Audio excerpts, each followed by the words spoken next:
అడవులు, భూములు, ఖనిజాలు, నీరు, గుట్టలు లాంటి సహజ వనరులను కార్పొరేట్ సంస్థలకు అమ్మేసి వ్యవసాయాన్ని నిర్వీర్యం చేసే ప్రభుత్వ కుట్రను అడ్డుకోవాలని రైతు కూలీ సంఘం రాష్ట్ర ఉపాధ్యక్షుడు బోనాల స్వామి డిమాండ్ చేశారు. సహజ వనరులు కాపాడాలన్న ఉద్దేశంతో ఈ నెల 9, 10వ తేదీన హైదరాబాద్లో రాష్ట్ర సదస్సు నిర్వహిస్తున్నామన్నారు. ఈ మేరకు కార్యక్రమం వాల్ పోస్టర్ను సిద్దిపేట ప్రెస్ క్లబ్లో సంఘం నాయకులు ఆవిష్కరించారు. అనంతరం వారు మీడియాతో మాట్లాడారు. ఈ నెల 9, 10వ తేదీలలో కాచిగూడ తుల్జా భవన్లో జరిగే రాష్ట్ర సదస్సును జయప్రదం చేయాలన్నారు. ఈ రాష్ట్ర సదస్సులో పలువురు సంఘ సంస్కర్తలు, ప్రజా సంఘాల నాయకులు, రైతు కూలీ సంఘం నాయకులు పాల్గొంటారని తెలిపారు. సిద్దిపేట జిల్లా నుండి రైతు కూలీలు పెద్ద సంఖ్యలో హాజరై సదస్సును విజయవంతం చేయాలని కోరారు.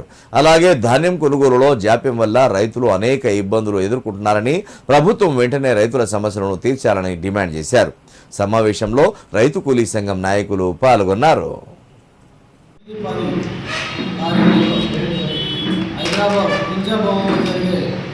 రైతు కూలీ సంఘం రాష్ట్ర సదస్సును జయప్రదం చేయాలని కోరుతున్నాం.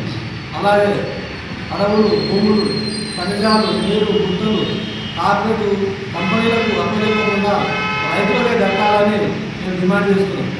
అలాగే ఈ ప్రస్తుతం దారిలో వస్తున్నాం మేము రైతులు గొడ్లకు కొనుగోలు కోసం గొడ్ల వెంబడి నానా అవస్థలు పడుతుంది.